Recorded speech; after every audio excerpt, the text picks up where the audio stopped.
for you and me to stand up for ourselves. Hello, and welcome to Unwashed and Unruly, where history stinks and we refuse to Febreze it.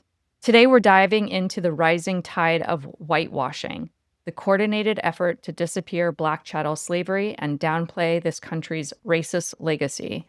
I'm your host of today's episode, Lola Michaels, in the company of Mr. Freaky Footnote, Ezra Saeed. Hi, Lola. Hi, everybody. And Miss Slay Guevara, Cam Cruz. Hey, everybody. Please make sure to rate and review us wherever you're listening. You can reach us at unwashedunruly@gmail.com. In the latest political effort to prettify America's ugliest truths, Donald Trump went after the Smithsonian for being too woke because it portrays slavery as brutal and violent. We're hearing talking heads claim that everyone had slaves, slavery wasn't that bad, and that we shouldn't dwell on the past. Who benefits from diluting the atrocities of American slavery and erasing the deep-seated oppression of Black people? This isn't just bad history. It's a strategic attempt to downplay the brutality of U.S. history and rewrite the role Black people have played in shaping this country. From Jim Crow to mass incarceration, the legacy of slavery hasn't vanished. It's evolved and very much with us. So why is this revisionism intensifying now? We'll dig into the ideological war on so-called wokeness, the attacks on birthright citizenship, and the myth that white people are saviors. And we'll ask whether there's such a thing as American history that isn't Black history. Spoiler, there isn't.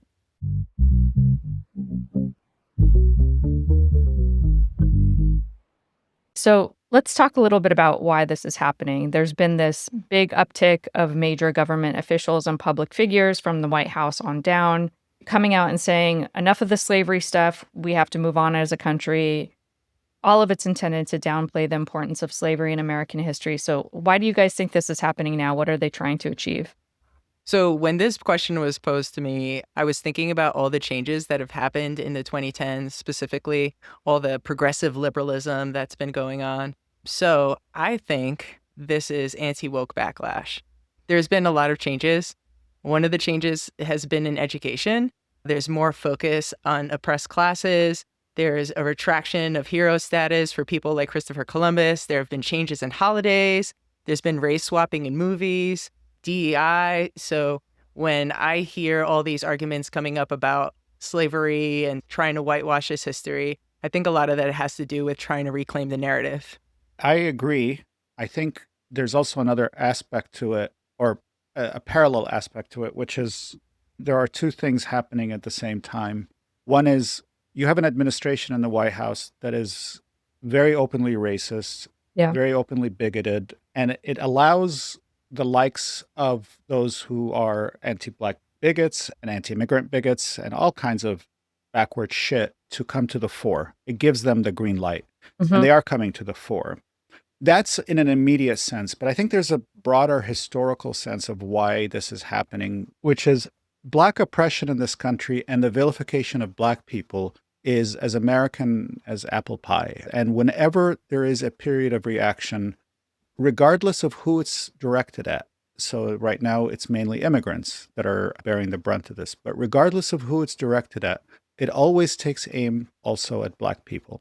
Because in this country, the question of the oppression of Black people is the lightning rod around which all forms of racist reaction will rally. Even if you do have a segment of Black people who buy into the anti-immigrant stuff, it doesn't change the objective reality that as a people, they will be the victims of these attacks. I totally agree. I mean, I think part of this is that just the administration hates Black people. But I think the scariest thing is that by sanctioning it, it's like if you erase all the most odious parts of history, then there's no consequences for repeating that history. The Smithsonian African American Museum in particular, when you go to that museum, there's an entire exhibit on slavery with all the brutality and the inhumane treatment and how this system of white supremacy was built on this extraction of bond labor, and how this society is predicated on Blacks being a supposedly uncivilized inferior race. The idea that, no, museums can't talk about this, it's to erase that history. It seems like there's also an element of America is in really bad standing right now. There's really bad optics. And so if you say that slavery and the history of this country wasn't that bad, you're also saying that the situation that Black people experience today is of their own making. The idea is that you can blame the victim. I think it's useful to sort of step back a minute. When you talk about American slavery, you are talking about chattel slavery. And then one of the things I think that would be useful to convey is, what does the word chattel in this context mean? And without getting into the details, and we will in a bit actually, but without getting into a lot of the details, there's different kinds of slavery. Chattel slavery denotes that you are not a human being. You are a piece of property. Right. You are owned from the minute you're born or the minute you are captured until the minute you die.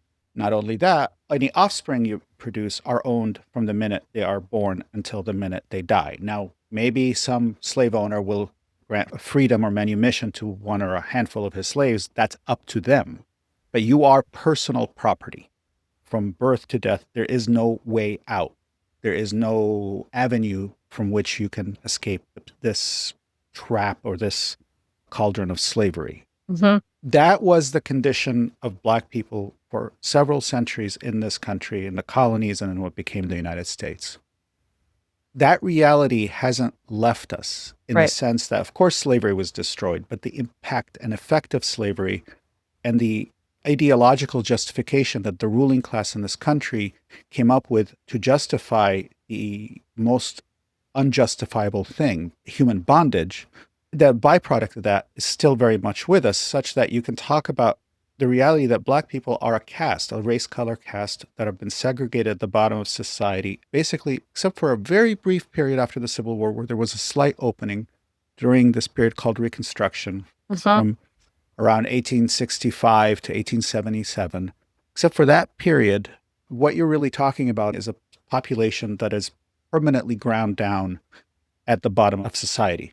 And that serves many purposes. Obviously, it's brutal to the Black population, but it serves a whole other purpose for the ruling class. It works in its favor to divide and rule the working class. It works in its favor to impose its austerity on the whole of working people. The effect of the oppression of Black people is beyond simply Black people. It is a symbol for all-sided exploitation and oppression in this country. Or to put it a different way, the past isn't dead. It's not even past yet. Yeah, I think that's a great quote that we're going to talk about later on in this episode, and then also go back to the question of caste. Speaking of that, I want to move on to this clip from Elon Musk. Do you guys know who Elon Musk is? Just kidding. Never heard of him. So he did this interview with Don Lemon. You guys know who Don Lemon is? Do I ever?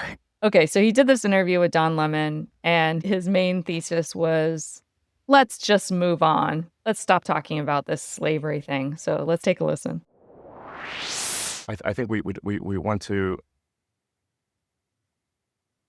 look to the future rather than the past.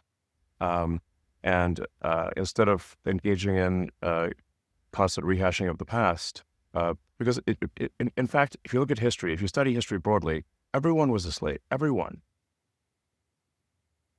Yes. Well, not everyone was a slave. No, but, everyone was a slave. Okay, but we are all descended from slaves. yeah, Well, all of us. yeah. But It's just a question of when. Was it more recent or less recent? That's it. right.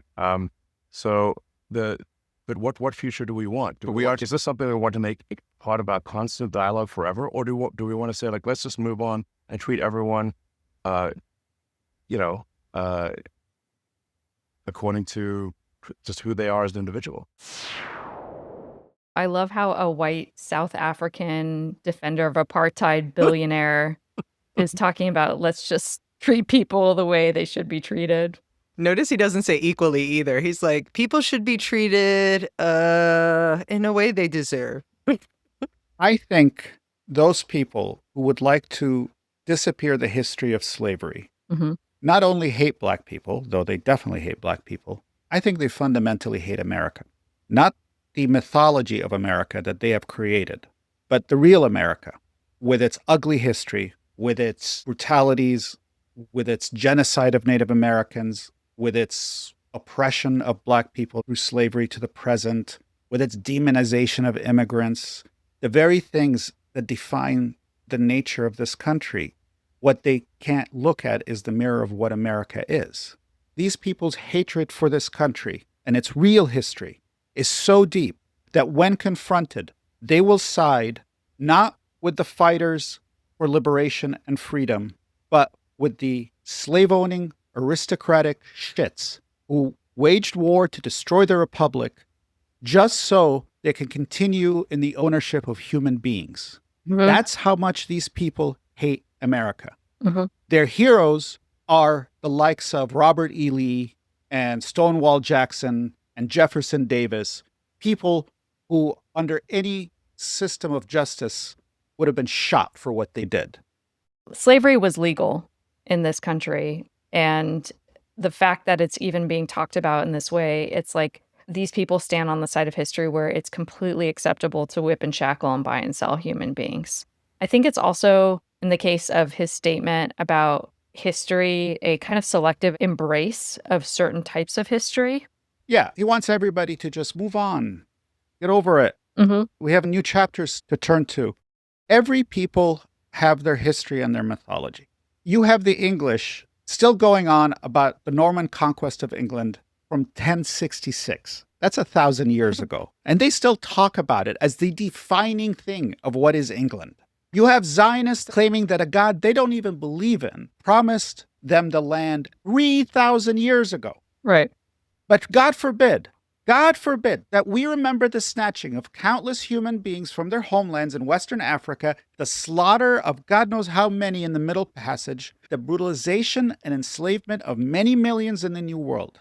And that only ended in the US 160 years ago in 1865. When these racist shits raise the Confederate flag, shrill voices will come out to claim that this is our heritage. Suddenly, all this stuff about moving on and forgetting the past and having to go forward gets thrown out the window. Suddenly, they like to embrace history because what they really like is to embrace a system that trod over a whole people for hundreds of years and held them in bondage.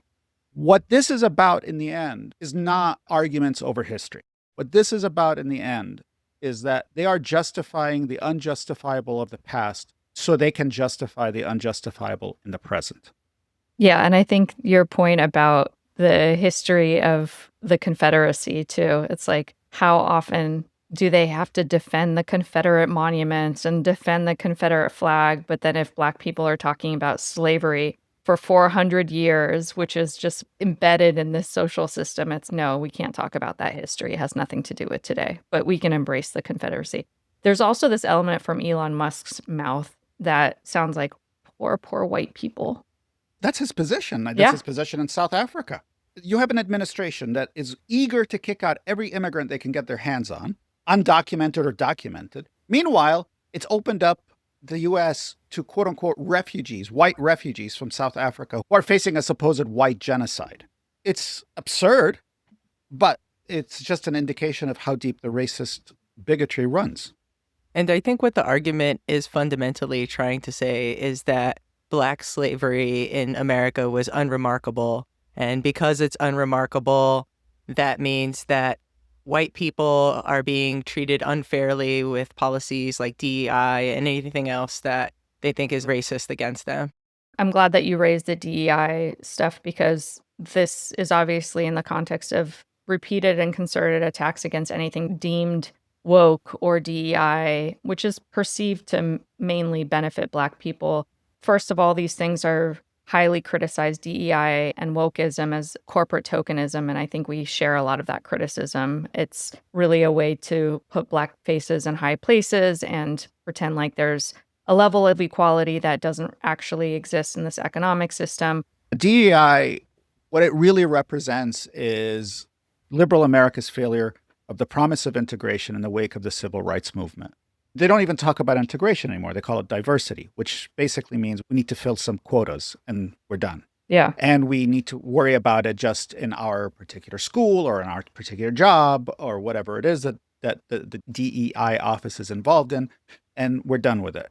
There's no sense of society as a whole needs to be overturned to fight for the equality and the full integration of Black people in this country. Now, of course, they're being attacked from right-wing racist forces, and we oppose the attacks. Yeah, like their view is but that anything that is even a semblance of diversity, equity, or inclusion is a bad Right. thing. Exactly. So they're not attacking DEI because they think it's insufficient. They're attacking DEI because, oh my God, how could something even be perceived to be supporting Black people? But to the main point, if you look at the history of this country, the question of Black oppression has played the central role. It has been in many ways the motor force of what makes this country work. Yeah, and you raised this earlier when you were talking about the end of the Civil War 160 years ago. Slavery ended with the defeat of the Confederacy in 1865, but this idea of race and of racial hierarchy obviously did not end, and those 400 years of servitude became the fabric of this society. And I think it's worth reiterating what actually happened since the Civil War. This is going to be an incredibly brief account of that does nothing justice except to just point you into, hopefully, certain directions that those who are interested can learn more about. But in a way, it's summarized by W.E.B. Du Bois, the great sociologist, thinker, and cultural critic who wrote the book Black Reconstruction in America in 1935. And in there, he has this phrase where he says, "The slave went free, stood a brief moment in the sun, then moved back again towards slavery. The whole weight of America was thrown to color cast." Exactly. And I think that summarizes the post-Civil War history. Uh-huh. So the slave went free. That's the end of slavery. The defeat of the guys that these people celebrate, the defeat of the Confederacy. Stood a brief moment in the sun. And that would be the promise of equality that was vehemently fought for by the Black masses, the former slaves, as well as their allies in the radical Republicans. The It was called abolitionists. Reconstruction. And the abolitionists. Well, not former abolitionists. I mean, slavery is over now. If you want a couple of names, I would say the two who stand out the most would be Thaddeus Stevens in the House and Charles Sumner in the Senate. But they weren't the only ones. These were, by American standards, very radical politicians. So that's the brief moment in the sun. That brief moment in the sun was betrayed and crushed. Yep. And by 1877, Reconstruction was no more. In a lot of ways, it ended about 5-6 years before that in most southern states, but its official end is 77. Then move back towards slavery. And that would be Jim Crow. Within the 2 decades after Reconstruction, you had the consolidation of the sharecropping system in the South. And with it came the hardened, rigid segregation of Jim Crow, which was legalized in 1896 in the Plessy v. Ferguson decision in the Supreme Court. And Plessy versus Ferguson was separate but equal. Exactly. That is the separate but equal decision, which made Jim Crow basically the law of the land for any state that wished to implement it. In the South. Well, for any state that wished to implement it. It's just the ones in the South were the ones that wished to implement it. Yeah. And then he concludes that sentence, the whole weight of America was thrown to color cast. And while things have changed since then, that clause is absolutely true. Because with the defeat of Reconstruction, what happened was the consolidation of Black people as an oppressed color caste in America at its bottom rung. So you had the Great Migration, and that was in the early 1900s, that continued for a couple of decades. And that represented Black people trying to escape the sharecropping system, and many do escape it. And where they're going is to the north to enter the factories and becoming a crucial part, and in time, the most militant and radical part of the American working class. You had the civil rights movement coming off the Korean War and in the midst of the Vietnam War, which fought against the legalized segregation of Black people. And how did the government respond to that? So because of the struggles, there was a move to do away with Jim Crow. But just like with the end of slavery, there was sharecropping and the rise of Jim Crow. So with the end of Jim Crow came the rise of mass incarceration. And that rise of mass incarceration coincided with the mass deindustrialization of the United States, which basically closed the avenue of decent paying unionized jobs for Black workers. And that was how a lot of Black families made it into the so-called middle class. And instead, you got America's dungeons. In 1980, the prison population was around 330,000. Within 20 years, it was 2 million. Yeah, that historical thread is so important. And I know it was telescoped. We can provide a bibliography for this episode and some key reading material. But I think this is also touching on, I know in the last few years, at least, Michelle Alexander's book, The New Jim Crow, became very popular. And one of the things that she opens her book with is caste and the dominance of the one drop of blood rule, which defines your role in society and how the color line dominates. She also punctures this idea that we live in a colorblind society. And her point about mass incarceration being the new Jim Crow, I think, is a popularized way of explaining some of this for people who want to read more about it. This idea that institutions like slavery and Jim Crow appear to die, but are reborn in a new form. Yeah. It's to reiterate a point that I think is in some ways captured in the negative by The Nation magazine. In 1877, right at the end of Reconstruction, The Nation magazine, the same liberal magazine that exists to this day, published an article celebrating the end of Reconstruction. And what they wrote is, "The Negro will disappear from the field of national politics. Henceforth, the nation, as a nation, will have nothing more to do with him." Jesus, that's vile. That's really sad. Well, not only is it vile, it's wishful thinking. It doesn't happen that way. They can pretend away Black oppression, but it is in their face, inescapable. And if I were to put it in a phrase, I would say, America hates Black people like a sick man hates his own lung. With every breath, he needs it to sustain him, but it also reminds him of his ailment. That's what America sees in the Black man. The thing that keeps it alive is the thing that holds up the mirror of what a vile creature it is. I think this is also why some of what we're seeing today with the prettification of slavery is somewhat unremarkable, just in the sense of how much, ever since slavery, there has been a romanticization of slavery. There's been an attempt to prettify it. Gone with the Wind is a perfect example. There were these false narratives created after the Civil War to serve all these political agendas. Oh, the honor of the Confederacy. It was a lost cause. The white slaveocracy were these benevolent masters, or the Civil War was just about states' rights. And then all the caricatures that emerged that attempted during the slave times, which continued, to try to present Blacks as always being inferior, incapable of caring for themselves, and just grateful for their masters. The Uncle Tom, the Mammy, presenting this as though it was just the happy slave in this mutually beneficial relationship. That's a very good point. I just want to add to it. You mentioned Gone with the Wind. The other one is Birth of a Nation, released in the early teens under the Woodrow Wilson administration. It's telling that this was America's first blockbuster film. It's a celebration of the slaveocracy and a denigration of Black people and also their allies. I was thinking about this film before we started today, and one of the reasons I mentioned Thaddeus Stevens earlier is because there is a white character who is portrayed in that movie, and it's obviously Thaddeus Stevens, but they don't name him, and he is portrayed as this venal, horrible, disgusting person. But one of the reasons he is disgusting is because he hangs out with and cavorts and is friendly with Black people. Black people, right. On an equal footing. It was played at the White House. This was not just some movie that was a blockbuster on its own. Woodrow Wilson played it in the White House and screened it there. And it helped cause, it was part of a whole resurgence of the Ku Klux Klan. Exactly. In the United States.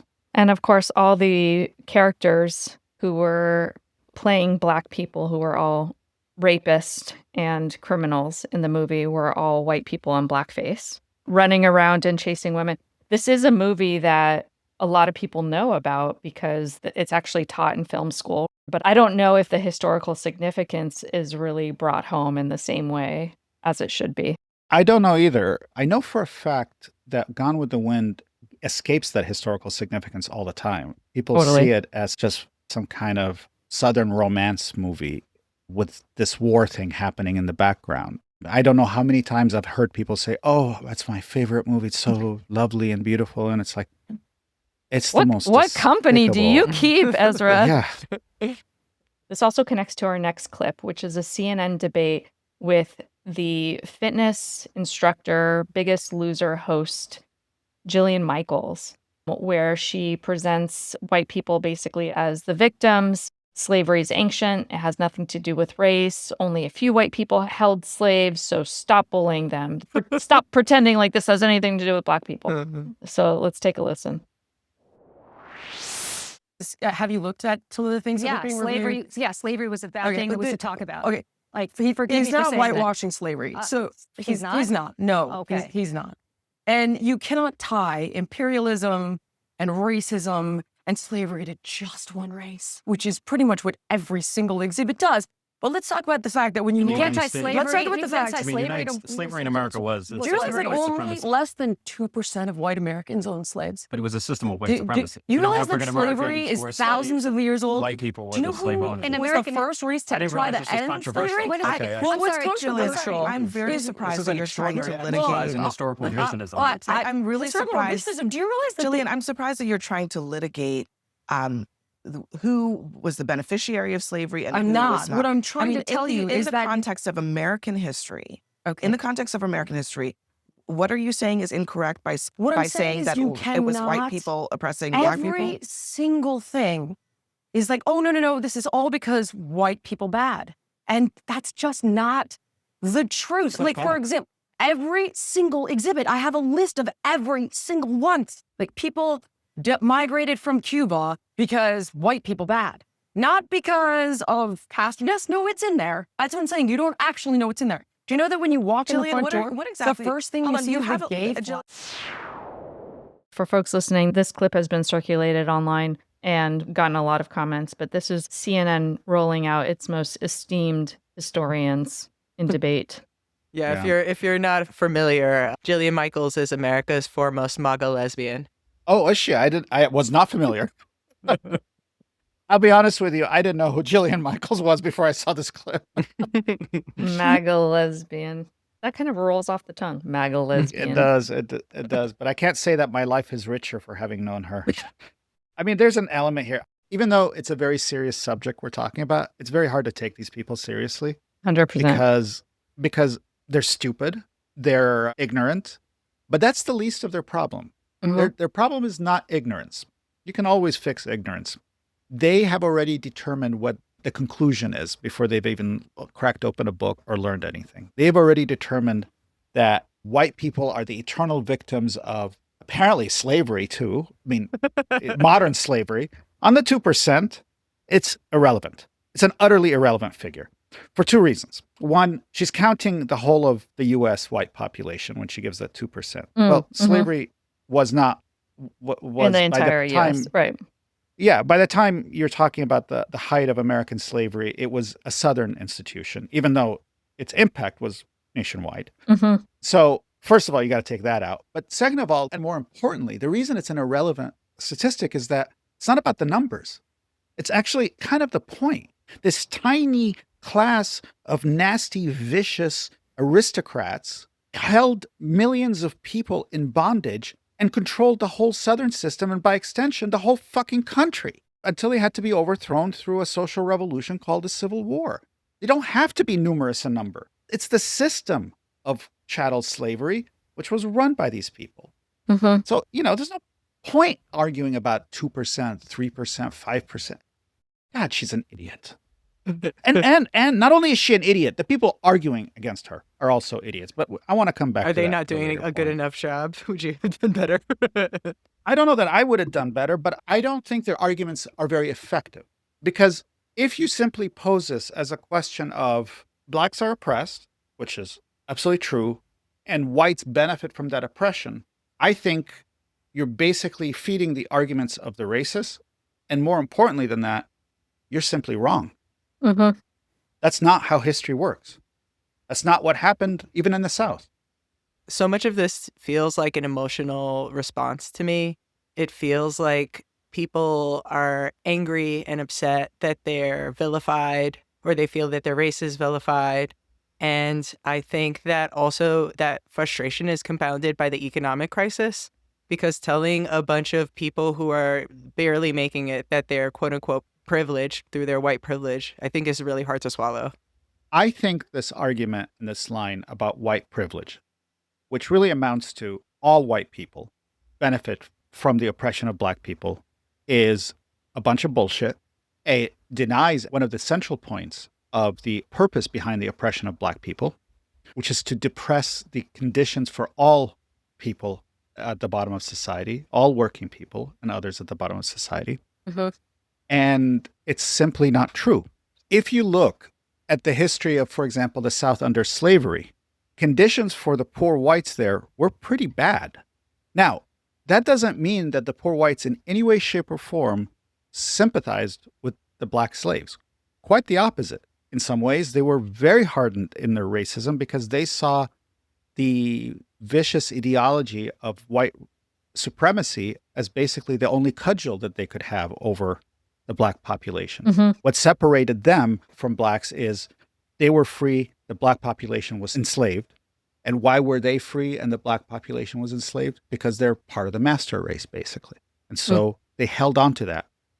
But the fact that they are racist, undeniably racist, doesn't change the fact that slavery actually made life worse for them in an economic and material sense. So let's look at a couple of examples. It degraded all labor in the South, slavery did, by suppressing wages and limiting economic growth, and created an incredible stigma in the South, social stigma that equated manual work with the lowly status of slaves. Why would a plantation owner pay a white man wages to do some work in a field when he has a slave to do that work?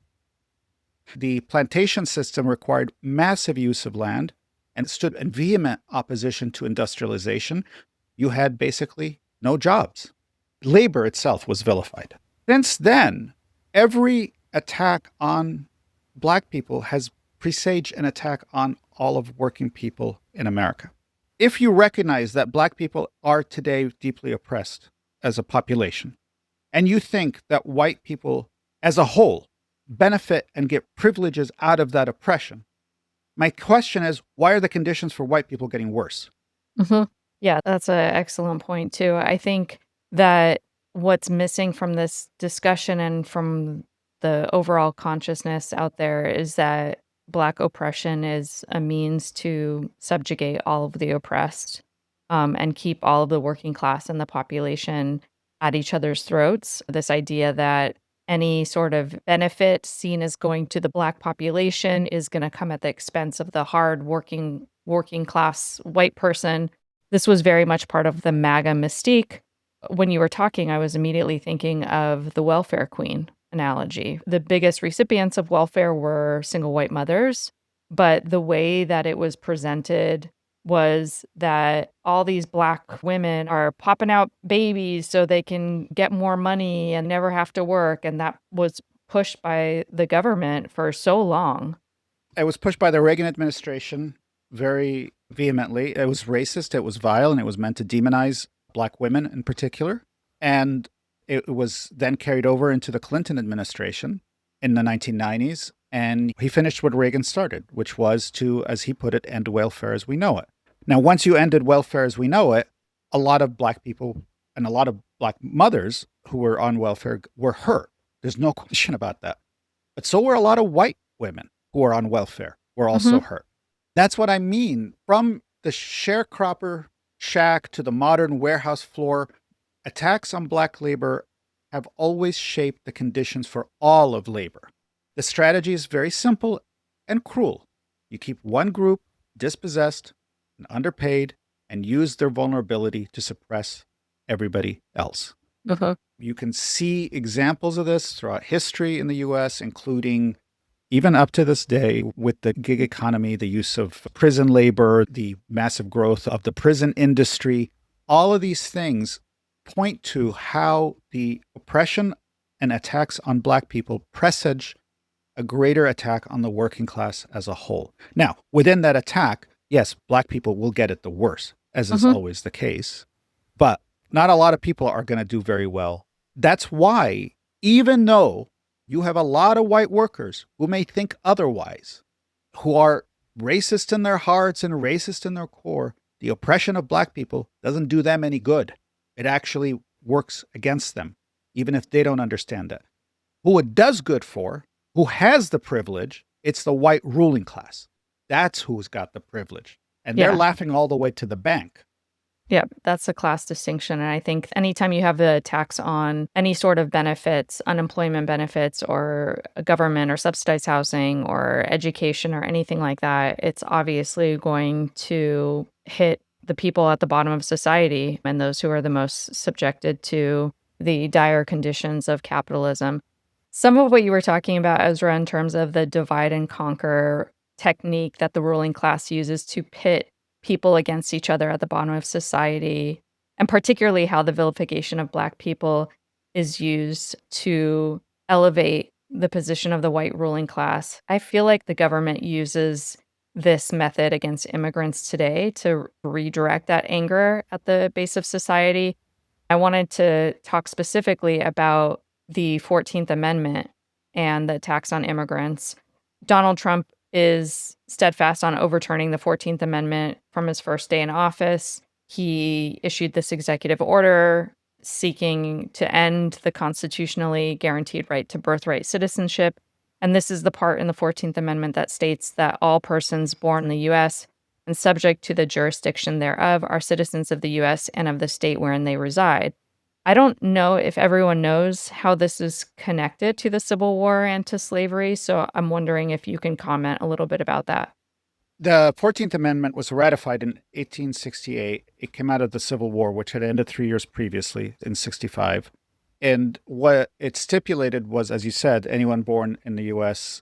and under the jurisdiction thereof has the right of citizenship, automatic. It was ratified in response to the struggles of Black people after freedom for equal rights and citizenship within the United States. The question of freedom was the first step. But what happens to those 4.5 million people now that they're no longer slaves? What position do they occupy legally in the United States? There were those who wanted colonization, whether to Africa or to the Caribbean or elsewhere. There were those who wanted them to have more limited rights, an official status of second-class citizenship. And then there was what the freedmen themselves fought for, which was full equality and full citizenship rights. And again, what their allies in the Radical Republican Party fought for. That included the right to vote, the right to citizenship, and so on. What the 14th Amendment did is it said, anybody born in the United States is a citizen, end of story. The reason that's important is because there was a previous law that defined citizenship as someone born in the U.S. who is white and was not in condition of servitude. In other words, you had to not be a slave, and you also had to be white. This 14th Amendment took out the reference to servitude and took out the reference to race. That resolved the question for the 4.5 million slaves. They became American citizens. Since then, the 14th Amendment has been crucial for immigrants in the U.S. Somebody moves here, even if they're undocumented, even if they never get papers, their children born in this country are American citizens automatically. There's no reference to blood. There's no reference to any of that stuff. It's a territorial system of citizenship. The fact that it's now under attack and could very well be overturned just illustrates how in this country, Black rights and immigrant rights will either go forward together or fall back separately. Okay. It is not an accident that this amendment, born of the Civil War, is now under attack by an administration that has decided that all of America's ills fall on the backs of immigrants, undocumented and documented. I think you've made the point that whenever you are going to roll back a gain for Black people, that it's going to go down very badly for anyone else at the bottom. You mentioned earlier that Black history is intertwined in every way with American history. Is there such a thing as American history that's not Black history? No. Again, I want to use a quote. This one is also from Du Bois. He's responding to a white who says, "This is my country." And he says, "Your country? How came it yours? Before the Pilgrims landed, we were here. Would America have been America without her Negro people?" There is no American Black history without U.S. history, and there is no U.S. history without Black history because the two define each other. And to pick another quote that I love, it's from James Baldwin. White Americans do not want to know what it means to be Black in America, but they know very well that without the Black man, America could not be America. Yeah, and I think also just on a more contemporary level, when you are looking at what is uniquely American and what people see as American, it's always the product of the culture and identity and struggles that Black people have forged in this country, even if their contribution is always erased. Yeah, all the best stuff from America comes from Black people.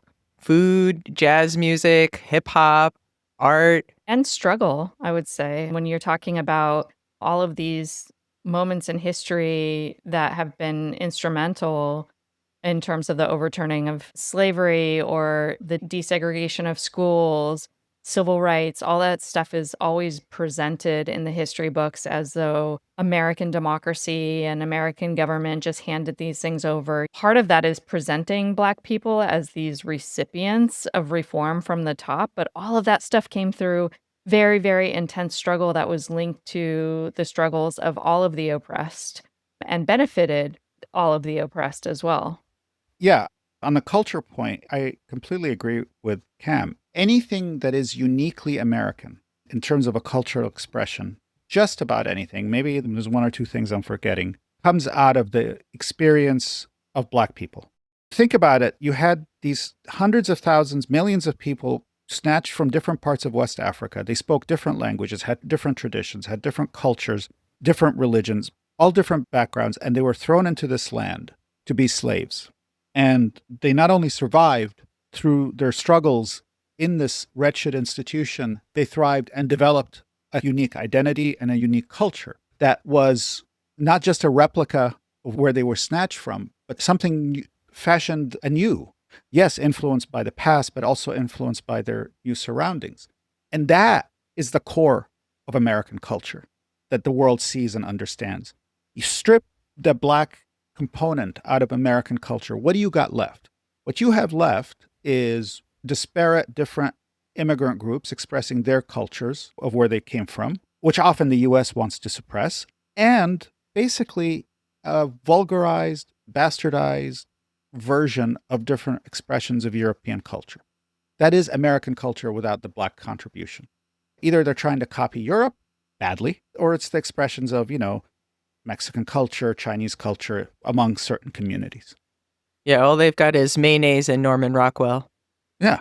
As to the point that Lola raised, and I think it's a very parallel point, and again, it goes to the heart of why the struggle for Black freedom is in the interest of the whole of the working class.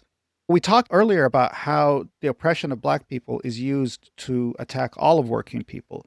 But the inverse is also true. Every time Black people fought for their rights and expanded democracy, like after the Civil War, like when you have to understand the Civil War completely redefined citizenship, redefined what the country is. It used to be the United States are, and then you complete the sentence. It was done in the plural. After the Civil War, it became the United States is, became a singular entity.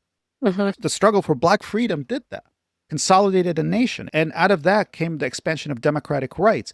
Those rights didn't just expand for Black people, they expanded for everybody. And in fact, they expanded for everybody and then they got taken away from Black people. But every single time Blacks fought for their rights and won something, they weren't the only beneficiaries. It's where a lot of the expansion of democratic rights and benefits of all working people come from. Yeah, you're talking about a history of incredible resilience in the face of adversity.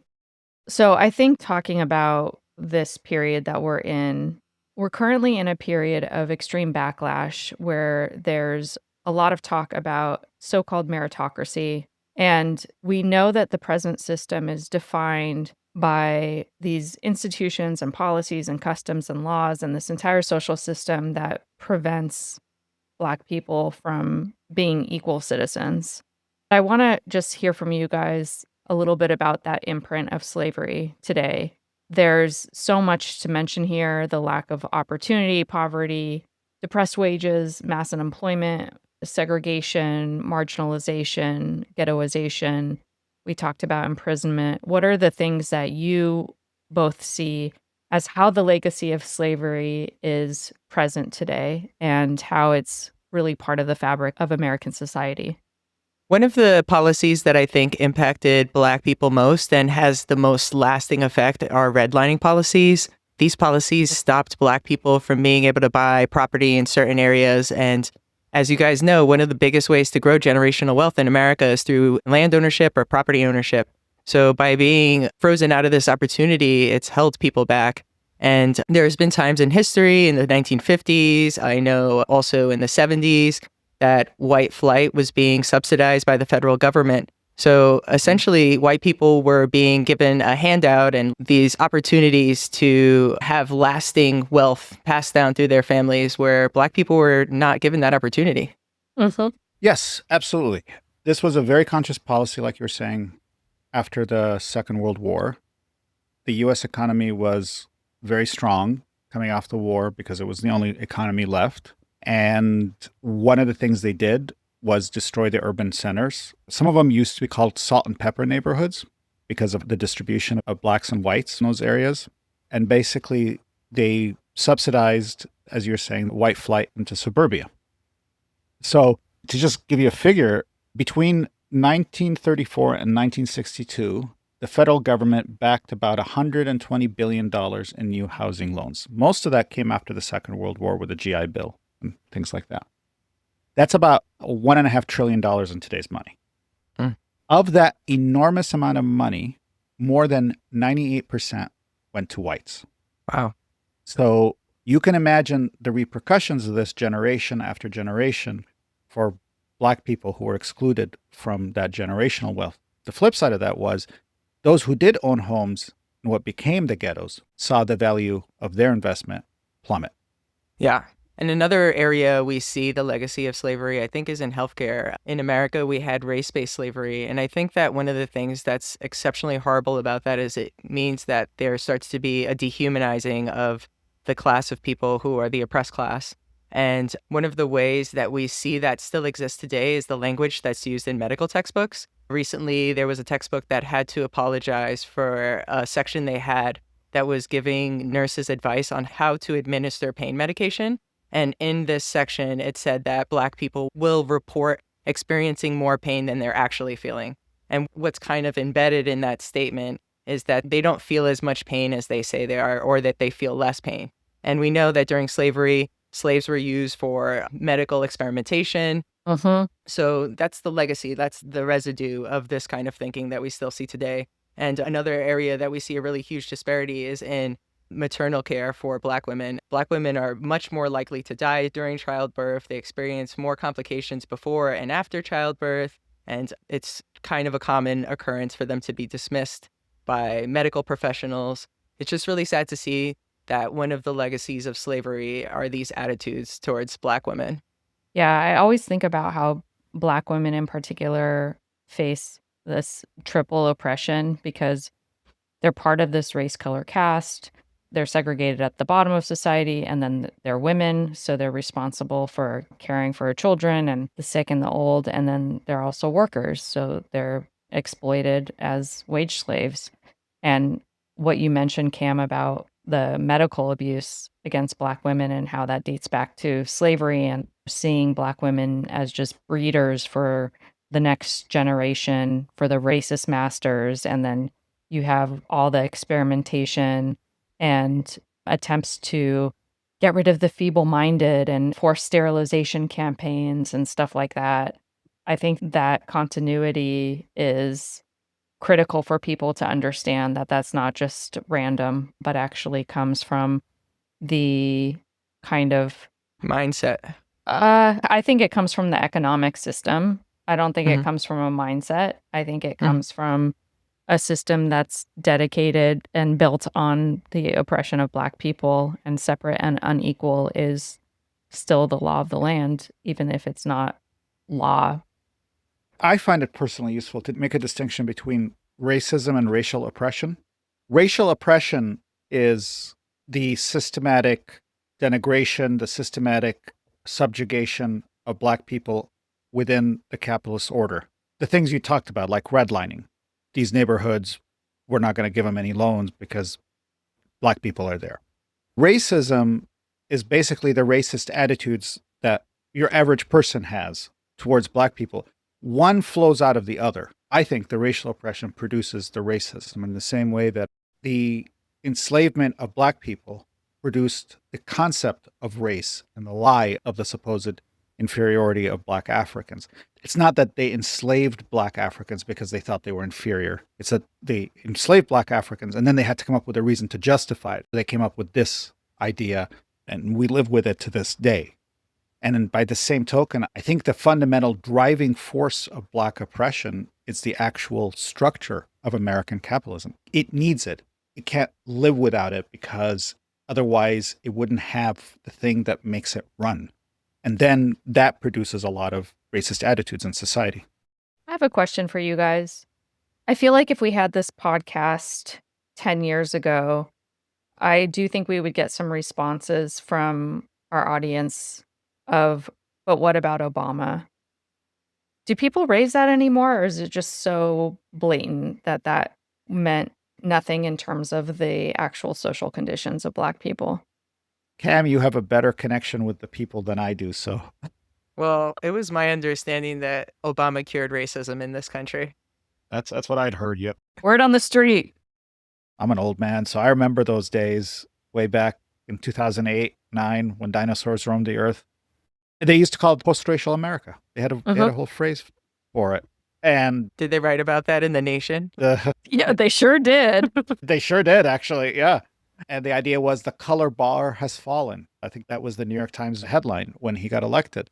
I mean, I don't want to go down this road right now, but I will because that's me. I think Obama won because, first of all, because 8 years of Bush will do that to you, but also because he was named Barack Hussein Obama.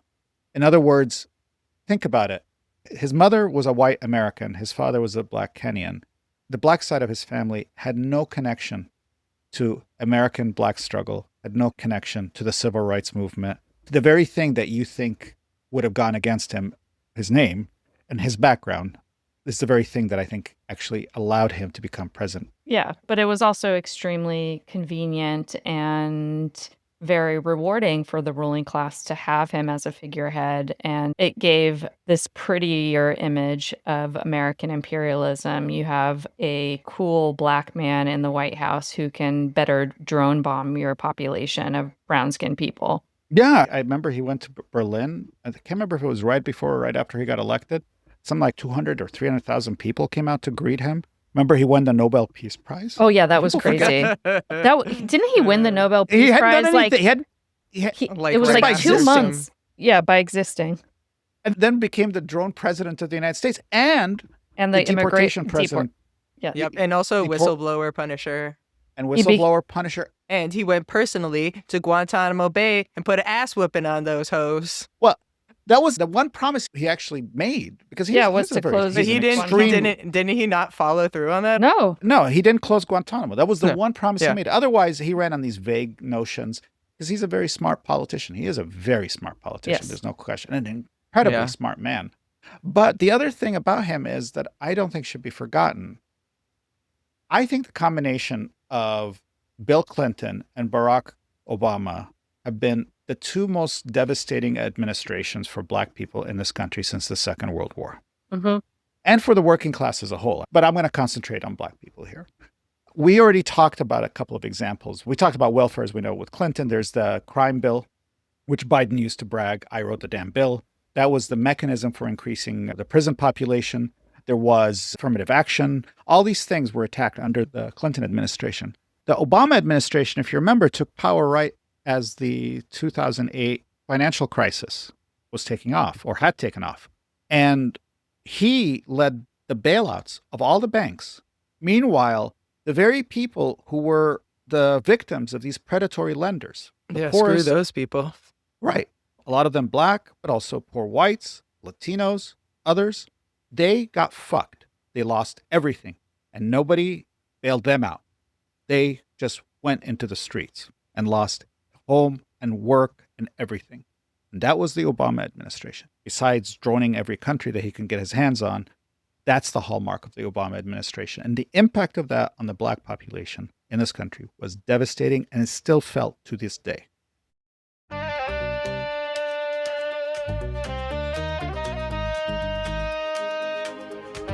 we don't love anybody who doesn't love us. And that's the conclusion of part 1 of this episode on how slavery is being whitewashed. And we don't move on. We got more to say. Join us for part 2 to hear how American slavery was unique and distinct from ancient slavery, and how America's oppression of Black people served as a blueprint for the Nazi Nuremberg laws and apartheid South Africa. Stay tuned and make sure to rate and review us and send your thoughts to unwashedunruly@gmail.com.